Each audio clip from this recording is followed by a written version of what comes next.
Estado brasileiro para garantir que nós nos desenvolvamos enquanto nação, ocupemos um espaço à altura do que o Brasil pode representar no mundo, nesse mundo em crise bastante aguda, voltemos a ter o protagonismo na nossa região e no mundo e que assim façamos o povo brasileiro feliz de novo. Para nós distribuirmos riqueza, como defendemos nós há bastante tempo, e os senhores todos conviveram de forma intensa com o que foi, ou como foram as relações permanentes do governo Lula com o setor produtivo, com toda a sociedade, em especial com o setor produtivo, para que nós tenhamos o povo feliz de novo, nós precisamos voltar a gerar riqueza, porque quando nós geramos riqueza, nós temos a possibilidade de distribuí-la e de fazer com que as pessoas tenham as suas dignidades, as suas vidas garantidas. Muito obrigada.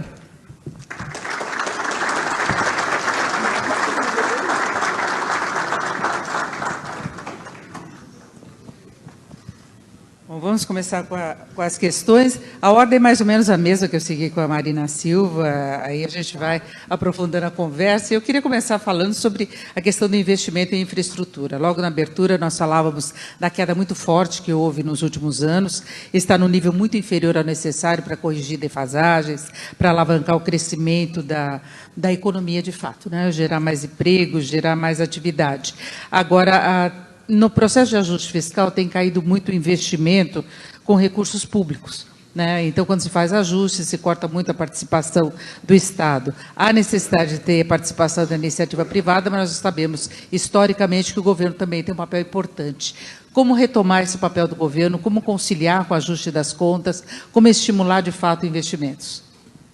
Então, sabem que até foi um desafio organizar a introdução de 15 minutos, sem passar pelos temas que os senhores organizaram para que eu respondesse na forma de perguntas, porque, creio, as perguntas de vocês dão conta dos maiores desafios do nosso país, né? Então, me dirigir a um fórum de infraestrutura sem tocar nesses temas foi quase impossível.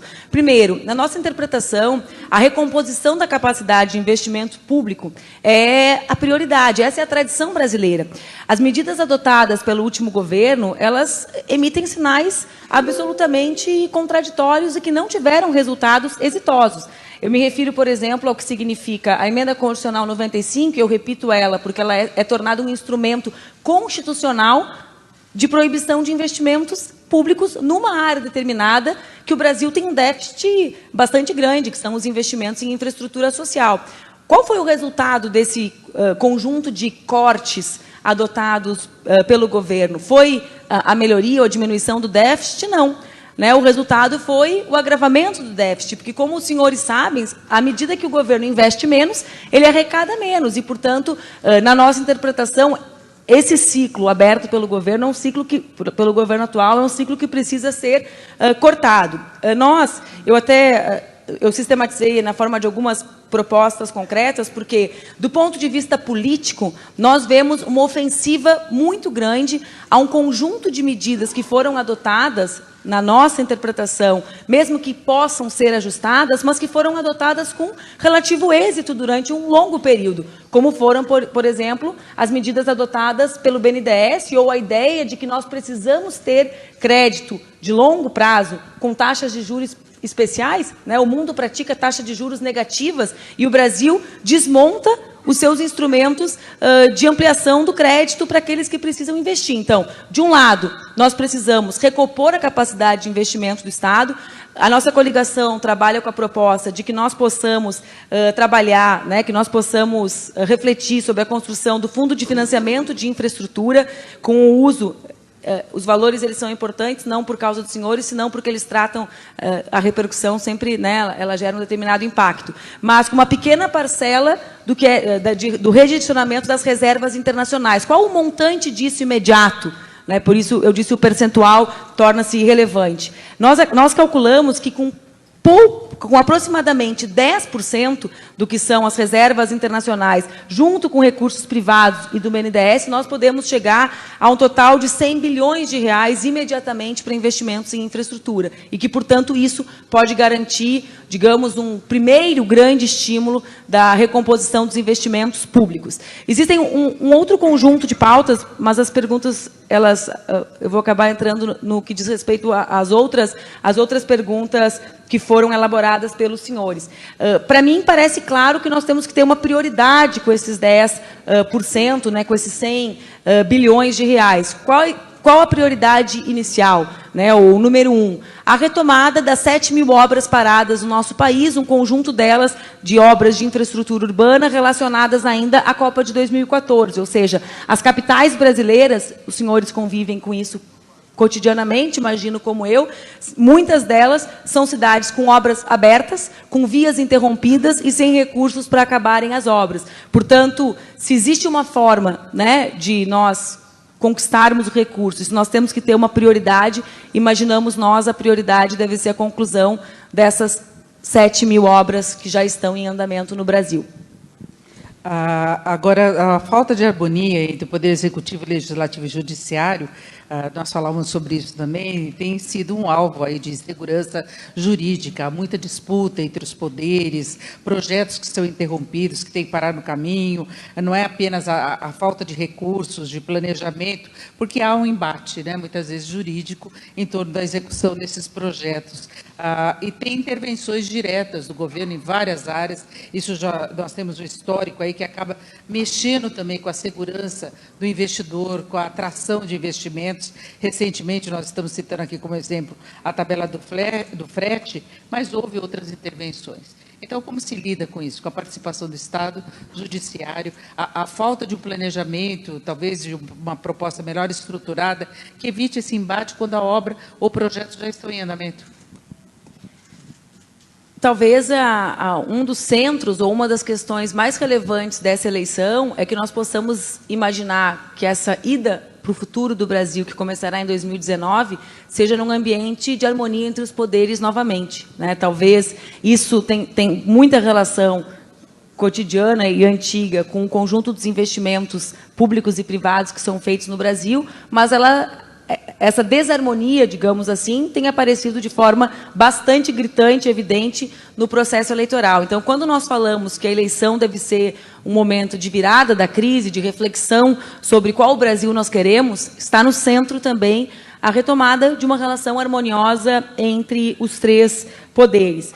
Eu creio que esse é um debate que o Brasil, focando diretamente no tema de investimentos públicos e privados, é um debate que o Brasil terá que fazer no próximo ciclo. Eu dou o nome, digo isso porque os nossos planos de governo foram, né, nós fizemos um trabalho de junção, de elaboração conjunta de um plano único, então é um nome que eu dou, né, a isso. Nós precisamos refletir sobre a reforma do Estado brasileiro, né, porque nós criamos estruturas desde a Constituição de 88, com as melhores intenções e objetivos do mundo, né? Nós criamos estruturas de combate à corrupção, de controle à corrupção, nós criamos legislações para impedir que determinadas práticas acontecessem no poder público, e a vida real nos mostrou que nós não tivemos êxito no combate inicial à corrupção, correto? Ou seja, os atos aconteciam, nós conseguimos criar estruturas de punição, de averiguação sobre os fatos já acontecidos.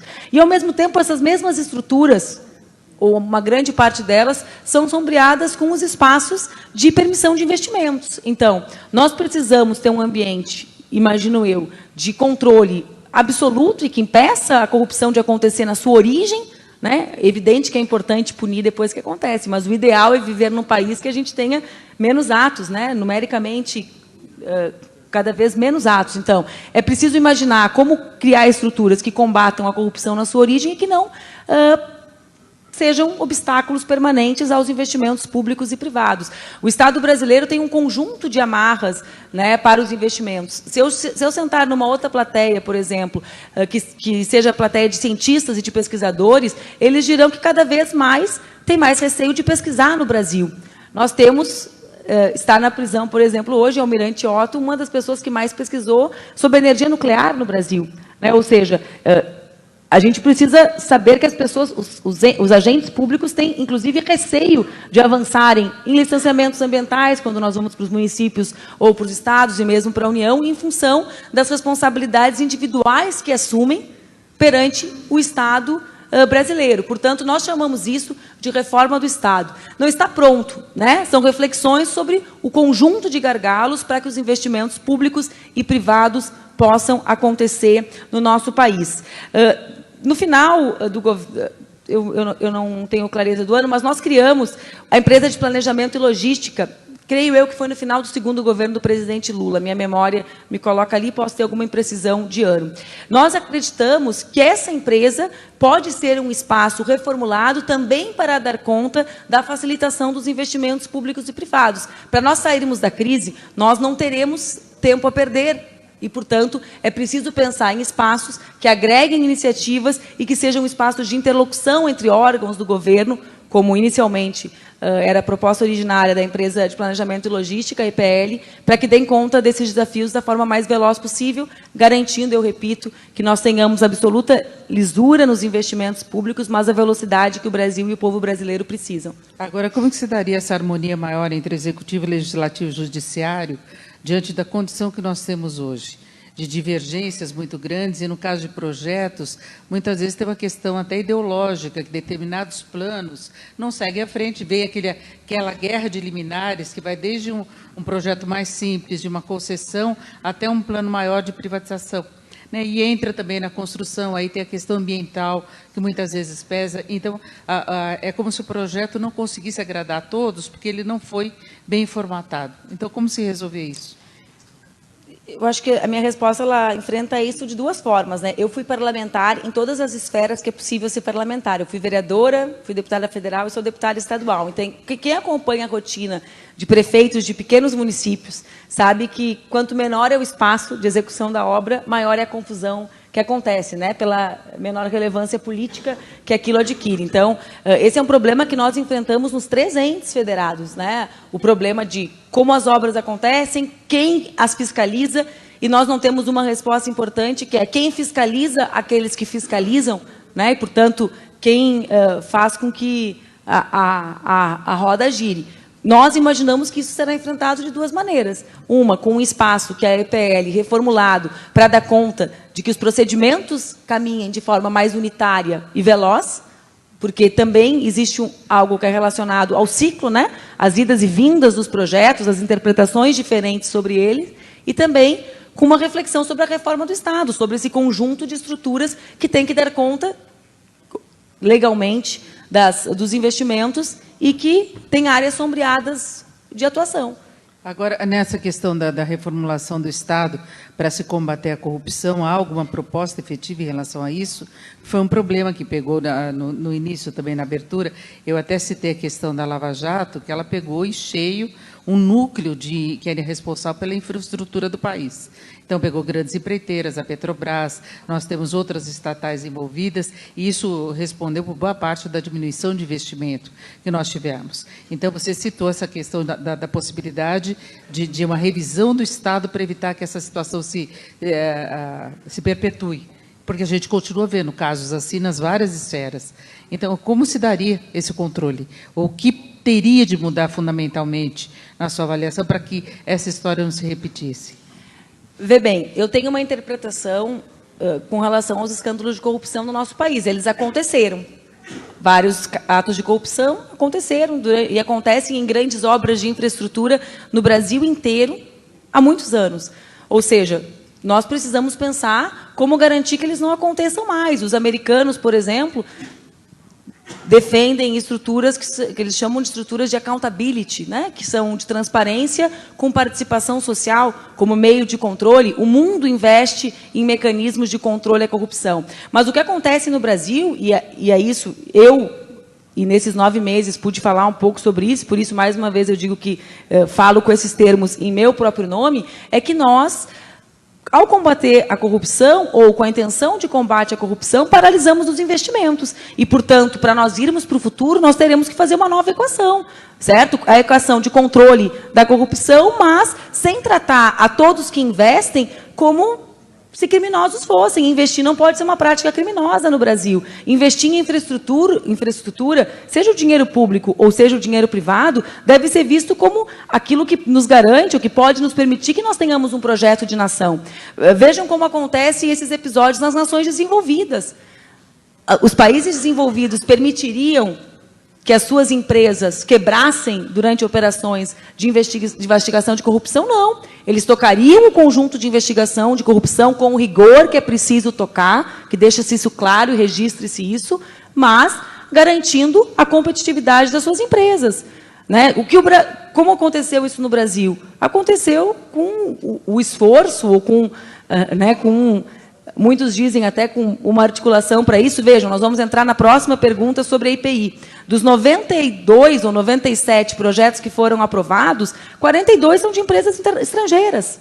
Isso também é emblemático do tempo que nós vivemos.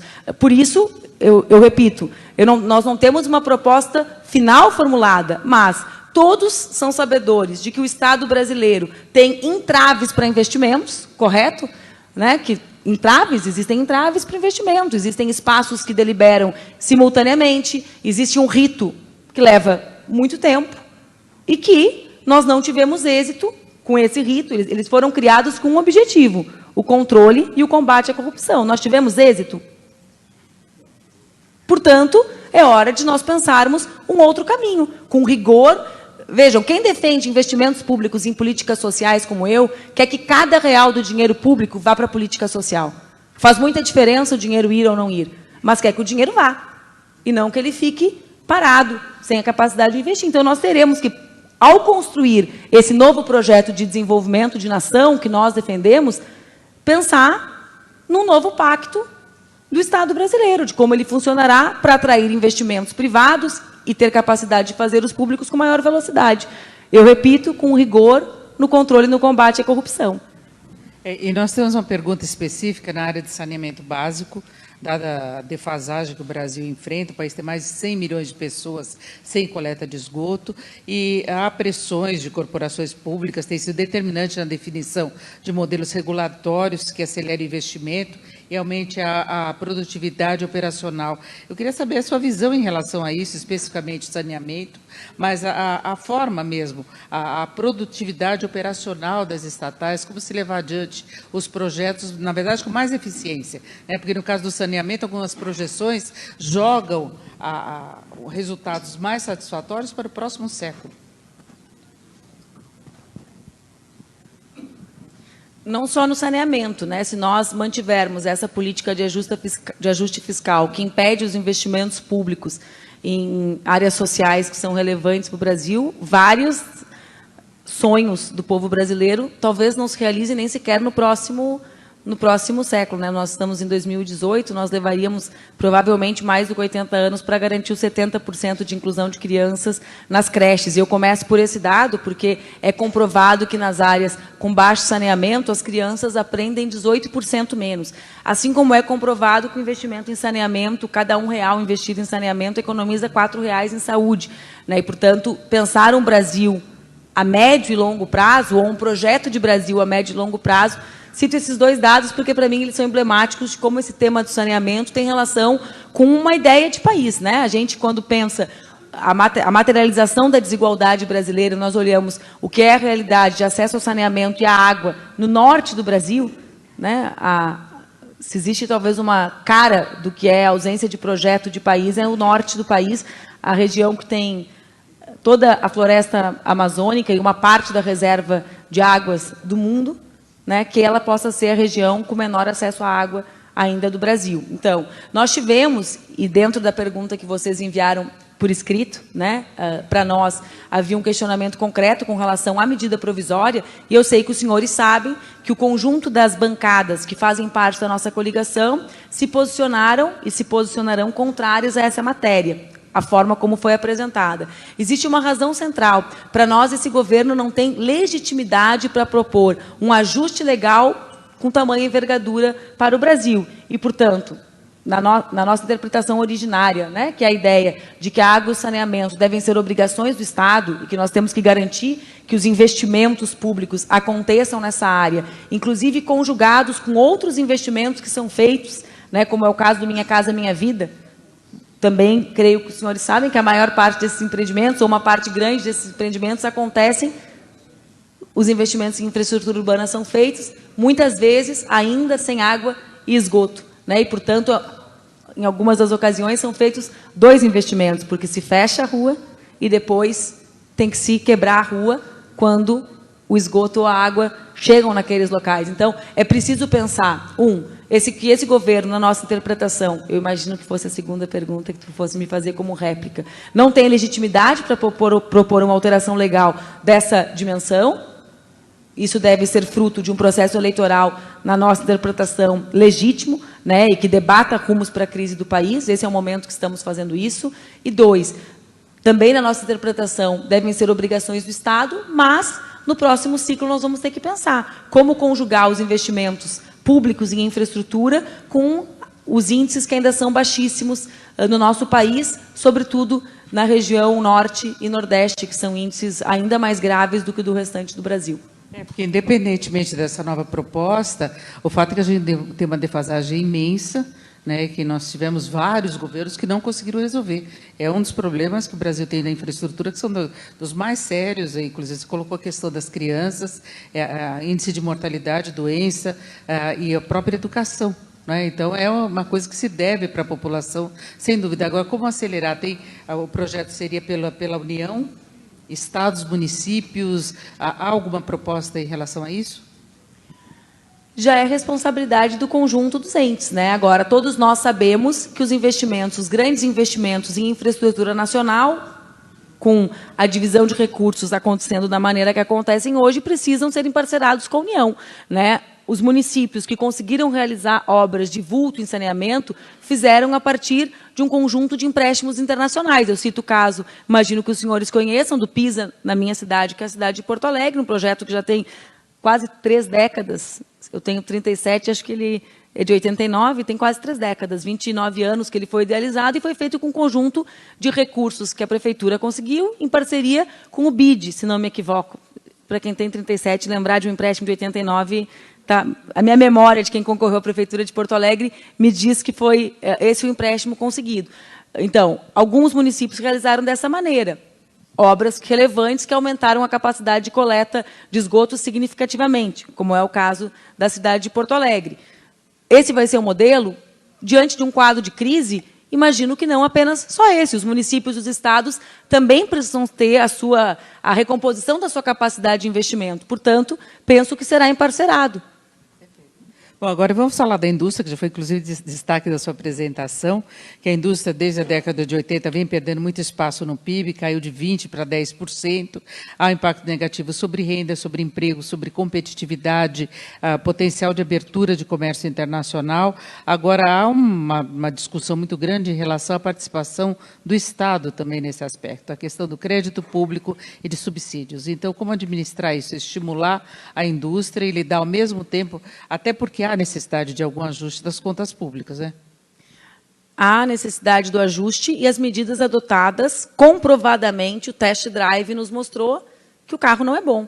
Ou seja, esse tipo de ajuste, com cortes em investimentos públicos, num país com a tradição brasileira, em que os investimentos públicos são determinantes para o crescimento da economia, não funcionaram. Portanto, para nós, especialmente para nós do PCdoB, o tema da indústria tem muita relevância quando nós pensamos num projeto de desenvolvimento do Brasil.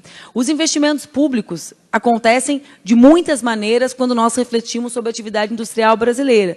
Eu fiz menção, no início, na minha apresentação, ao tema da produção de ciência básica no Brasil, que acontece, sobretudo, nas universidades públicas. Portanto, o debate sobre o financiamento da educação pública, de nível superior, não pode ser desconectado do debate sobre a indústria brasileira. Não existe como alguém dizer que defende a atividade industrial do Brasil e dizer que não defende a produção de ciência básica nas nossas universidades. Eu aponto esse elemento apenas como uma das contradições que eu vejo no ar. Por quê? Porque nós precisamos pensar necessariamente em 2 tipos de indústria nesse Brasil de um novo tempo. Alguns se iludem e acham que nós podemos pensar no Brasil só a partir das oportunidades que são abertas a partir da revolução tecnológica ou da revolução 4.0. É evidente que essa é uma porta, né, ou uma janela de oportunidades que se abre ao mundo e também ao nosso país, porque essa é uma indústria que pula etapas e que, portanto, nós podemos acelerar ou pensarmos num desenvolvimento também conectado com isso. Mas um país, na etapa de desenvolvimento do Brasil, não pode abrir mão da indústria tradicional, ou seja, dos seus investimentos em infraestrutura. Politicamente, o que nós vemos? Nós vemos uma ofensiva à ideia, de que o Estado tem que investir, e 2, com relação aos mecanismos de investimento do Estado. Nós defendemos que os mecanismos de empréstimo, por exemplo, do Estado, como o caso do BNDES, precisam ser revistos para garantir os empréstimos e não para diminuí-los, né? Nós defendemos que o BNDES, todos os países desenvolvidos têm os seus bancos de fomento, né? Sempre que eu escuto os discursos contra investimentos públicos, sobretudo em infraestrutura, como é o caso da tradição brasileira, eu sempre me pergunto qual o país que se conhece no mundo que funcione sem um banco como o BNDES. E eu repito, a maior parte das economias que enfrentam a crise praticam, inclusive, taxas de juros negativas nos seus bancos de crédito a longo prazo. Qual é a política adotada agora? É o desmonte dessa estrutura. Então, sim, nós precisamos pensar qual vai ser o papel da indústria, por várias razões que eu busquei elencar na minha fala inicial, porque considero esse um tema central da perspectiva de desenvolvimento de médio prazo do Brasil. É evidente que o tema do crédito e da ampliação do consumo, né, tem relevância como uma medida inicial de saída da crise, e os senhores sabem que, inclusive, essa é uma particular preocupação do presidente Lula, que tem trabalhado e insistido para que se pense em mecanismos de crédito rápido, para que o povo consuma, pague as suas dívidas e a economia volte a crescer. Mas pensar o Brasil a médio e longo prazo, necessariamente precisa ser pensar um Brasil com indústria forte. Não existe país que se desenvolva de forma soberana sem a sua indústria. Existem prioridades? Creio que sim, né? Existe todo o setor relacionado à infraestrutura. Nós temos o tema de petróleo e gás, que é bastante caro ao Brasil, que tem sido destruído no último período. Os senhores, eu li uma matéria, e vou falar isso, perdoem o meu bairrismo, mas eu gosto de usar exemplos que eu acho que são emblemáticos. Recentemente, eu vi uma entrevista de um trabalhador da indústria do Polo Naval de Rio Grande, de um estaleiro, que o último trabalho que ele recebeu no estaleiro foi destruir o que eles estavam construindo para vender como sucata. Ou seja, esse é o Brasil desse ajuste fiscal, né? São 5.500 empregos que eram gerados naquela região, é a região que eu cresci, e eu sei o impacto que causou no setor de serviços, por exemplo, esses 5.500, o que eram os engenheiros que nós estávamos formando. O Brasil hoje está abrindo mão disso. Nós somos um país que não precisa dos seus engenheiros, nós somos um país em que os jovens, 62% deles, querem viver fora do país, nós somos um país em que as pessoas, quanto mais estudam, né, e se aperfeiçoam, e querem se dedicar, por exemplo, à ciência, menos oportunidades têm. Há um desmonte da ciência brasileira que terá impacto de curto e de médio, de longo nem se fala, né, prazo, na atividade industrial do país. Portanto, para nós são um conjunto de mecanismos que precisam ser reformulados, né, pulem o gap dos 2 anos atuais, para que nós possamos pensar na retomada da atividade industrial brasileira. Ok, então agora nós vamos à participação da plateia, que vai escolher entre as perguntas que foram pré-selecionadas. Nós vamos mostrar novamente essas perguntas para os senhores e as senhoras escolherem. Neste momento, a plateia vai escolher uma pergunta. As 2 mais votadas serão respondidas por Manuela Dávila. Pergunta de número 1. O Brasil precisa de mais metrôs e trens urbanos e regionais. Congestionamentos são crescentes, mesmo com a economia deprimida e 13 milhões de desempregados. A responsabilidade é local, mas a descoordenação e a baixa capacidade técnica e financeira dos municípios dificultam avanços. O setor privado tem apetite, mas faltam projetos. O que o seu governo pretende fazer? Pergunta de número 2. Em relação às agências reguladoras, a interferência política tem causado problemas. Há vacâncias nas diretorias. O orçamento é insuficiente para a operação das agências. Servidores sentem-se ameaçados pelos órgãos de controle e preferem não tomar decisões em muitos casos. A solução de conflitos, não raramente, é direcionada ao Poder Judiciário. Qual será a diretriz para reverter essa situação? Pergunta de número 3. A criação do PPI, Programa de Parceria de Investimentos, melhorou a articulação com o setor privado e a governança entre órgãos públicos. Projetos têm sido apresentados com mais solidez técnica e financeira. Qual a sua avaliação sobre a manutenção ou não, reforço e eventual ampliação deste programa? Para votar, basta clicar no número correspondente à pergunta de preferência no keypad localizado à frente de sua poltrona. Os senhores têm 20 segundos para escolher uma pergunta.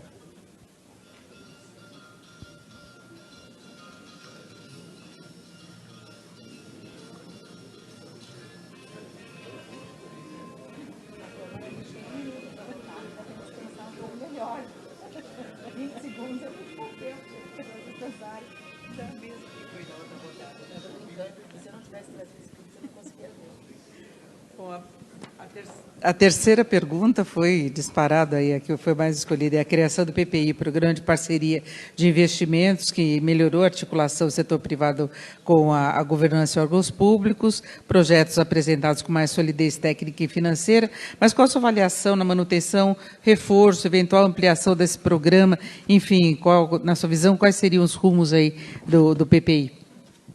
Eu estou rindo, e ainda bem que eu trouxe escritas perguntas, porque os candidatos devem ter dificuldade de ler nessa tela, viu? Que a letra está desse tamanhinho. Eu estava olhando e falei, não, vou ler de novo no meu papel, porque pelo menos o pessoal que trabalha comigo já usa a fonte 14. Eu pedi 16, eles não incorporaram ainda essa minha demanda. Então, para nós, o Programa de Parceria de Investimentos foi uma iniciativa nesse sentido de estruturas que enfrentam o que nós chamamos de reforma do Estado. Eu saliento mais uma vez o número, né? Nós tivemos dos 191, até fiquei em dúvida se eram 42 ou 47, dos 191 projetos que foram apresentados, 97 passaram, né? Desses 97, 42 são de empresas estrangeiras. Então, tem demonstrado que funciona, mas também tem evidenciado o enfraquecimento, né, ou a destruição do que nós construímos no último século, nos últimos 70 anos. Então, é uma estrutura que tem dado certo, tem demonstrado que pode ser aperfeiçoada, né? É uma estrutura nova, ela é uma estrutura do final de um pouco antes do impeachment, né? Então, ela é uma estrutura que é recente no Brasil, mas que busca justamente unificar processos e facilitar diálogos. Acho que esse deve ser o espírito do que nós chamamos de reforma do Estado, que essas estruturas facilitem a relação e ampliem a capacidade de investir. Com a parceria do setor público e privado nas várias áreas? Assim, a sua resposta foi curta, todos os senhores conhecem. Aliás, a legislação que regulou parceria público-privada no Brasil data do início do governo do presidente Lula. Ou seja, nós adotamos isso como uma medida estruturante do desenvolvimento do país, né? Eu não falo em meu nome apenas, eu falo em meu nome de uma coligação que é encabeçada por Lula e por Fernando Haddad, ou seja, as credenciais da nossa coligação no esforço para ampliação de investimentos públicos e privados, e mesmo da legislação, da construção da legislação que marca as parcerias públicos-privadas no Brasil e que depois tiveram como consequência um conjunto de legislações estaduais e municipais de PPPs. Isso data dos nossos governos e, portanto, a criação de uma estrutura como o PPI, ela facilita que isso aconteça, né? Se tem uma década disso e se cria uma estrutura a partir das experiências e das dificuldades que aconteceram no processo. Perfeito. E a que ficou em segundo lugar a pergunta é em relação às agências reguladoras, a interferência política que tem causado problemas, vacância de diretoria, orçamento insuficiente, servidores pressionados, ameaçados por órgãos de controle, a solução de conflitos que acaba quase sempre no judiciário. Como reverter essa situação? Na verdade, como tornar essas agências independentes e eficientes, né? Resumindo exatamente o que o país espera em relação às agências reguladoras. Nós temos 20 anos das experiências das agências e nós também temos que refletir sobre o funcionamento delas. Nós vimos no último período, ao invés do fortalecimento, seja do ponto de vista legal, né, da forma como nós podemos garantir que os agentes públicos que estejam lá tenham garantias, né, para suas atuações, seja do ponto de vista estrutural, das indicações, nós vimos um enfraquecimento das agências no último período. Então, eu creio que nós precisamos fazer uma avaliação do que são os 20 anos das agências reguladoras, com foco em duas questões. Primeiro, dada a relevância delas em diversas áreas do país, como nós garantimos que elas tenham estrutura humana e material para levarem os seus trabalhos a cabo, né? Quer dizer, nós não podemos ter agências que não têm numericamente e estruturalmente condições de dar conta dos desafios que nós lançamos a elas há 2 décadas. Então, esse é um tema. Também falo sobre isso para que a gente reflita como o mero debate panfletário sobre diminuição, né, das burocracias brasileiras, como eles não têm relação íntima com o que acontece. Os senhores convivem com as agências e sabem do baixo número de funcionários e de agentes públicos permanentes nessas estruturas. 2, as indicações técnicas e as sabatinas às quais elas são submetidas sempre foram indicações que aconteceram dentro dos critérios estabelecidos na lei. Nós tivemos uma perda também, na minha interpretação, nesse último período, da qualidade dos nomes sabatinados, né, e aprovados para as agências, na minha opinião, muito em função da grave crise que nós enfrentamos e da instabilidade política e da baixa autoridade e legitimidade desse governo diante do Congresso. Eu fui parlamentar por 8 anos, um governo federal, né, sou há 15 anos. Um governo, para submeter ao Congresso um nome para ser sabatinado, precisa ter autoridade e legitimidade. Duas coisas que o governo Temer não tem. Não tem autoridade política, não tem autoridade no Congresso, não tem força política para adquirir a legitimidade, porque não tem legitimidade real, né? Então, os nomes ou a capacidade desses nomes dialogarem mais com as demandas do povo brasileiro, na minha interpretação, tem relação com isso. E é bastante nítido.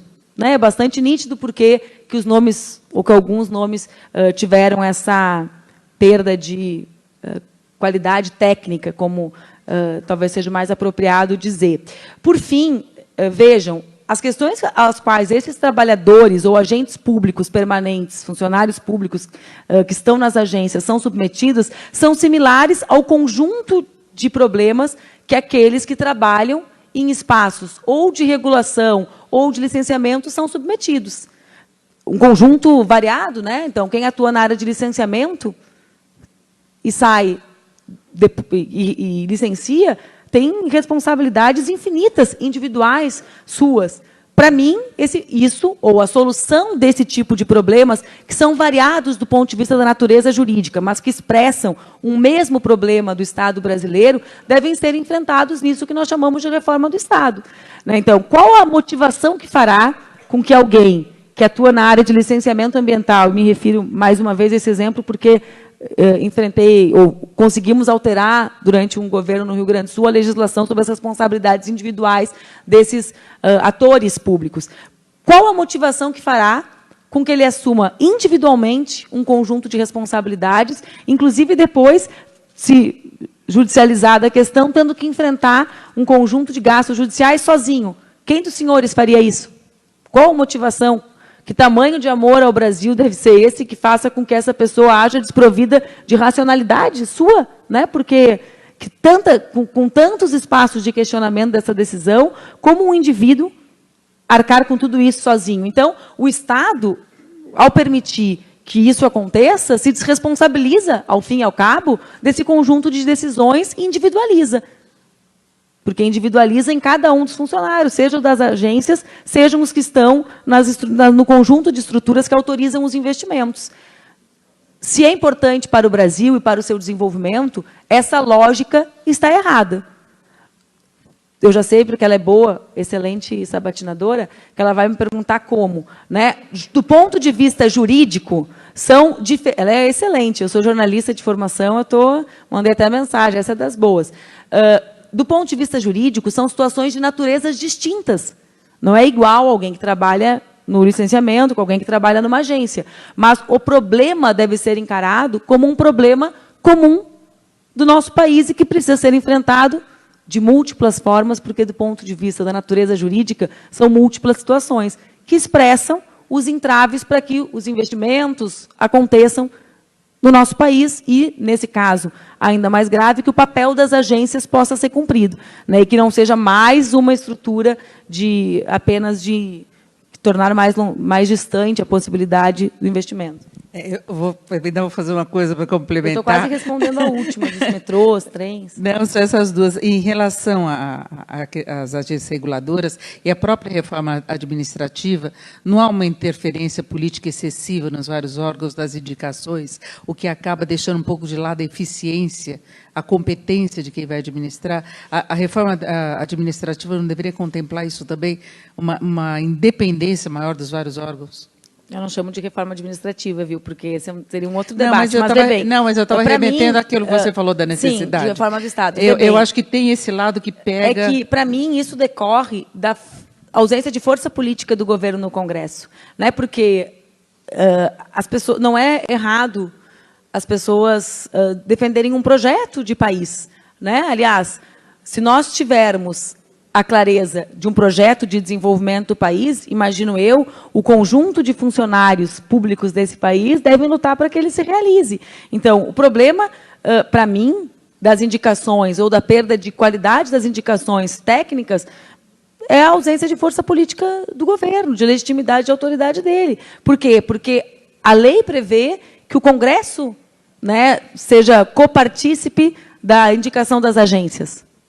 Certo? Então, como se dá isso? Na minha interpretação, com um governo forte, com um projeto claro, essas coisas se resolvem. Muitas vezes, há uma tendência à demonização da atividade política. Eu jamais compactuarei com isso. Vejam, muitos queriam que eu fizesse isso. Eu tenho 37 anos, construí minha trajetória toda com os meus próprios pés, num partido pequeno, mas a política e ter projeto para o país é a única forma de nós solucionarmos a crise que nós vivemos. Nós solucionaremos como? Qual é o espaço que pode solucionar, ou que deve ser o construtor, o condutor de um projeto de nação, se não a política? É o judiciário? Não pode ser.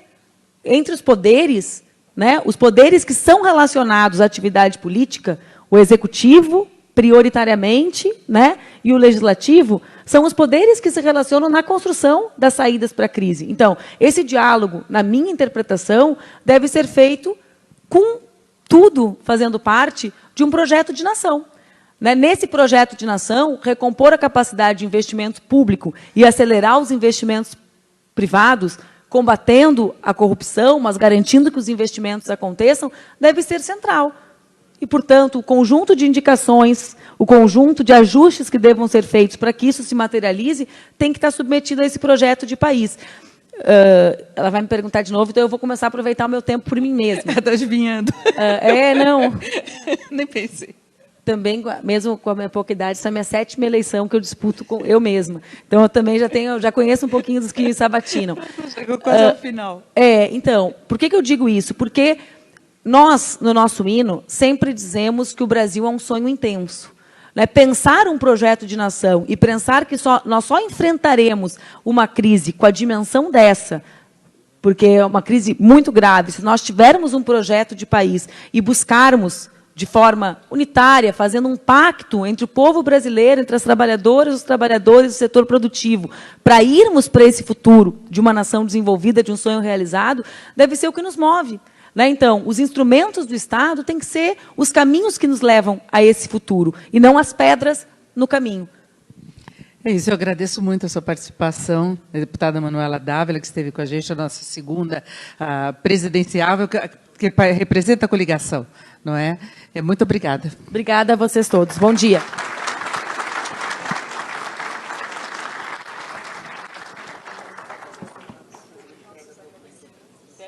Nossos agradecimentos a Manuela Dávila, e agora para a entrega da agenda de propostas para a infraestrutura 2018, a representante Manuela Dávila, chamo aqui ao palco o presidente executivo da ABDIB, Venilton Tadini.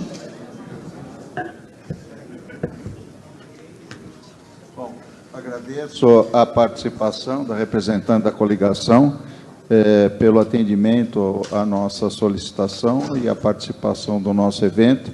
E me encarrego aqui de entregar o documento Agenda de Propostas para a Infraestrutura 2018, que foi elaborado pelos nossos 20 comitês setoriais, discutido no Conselho Consultivo e o Conselho de Administração. Esperamos que possa, obviamente, ser avaliado pela coligação e que venha a constar do programa naqueles pontos que consideramos fundamentais. Muito obrigado pela atenção.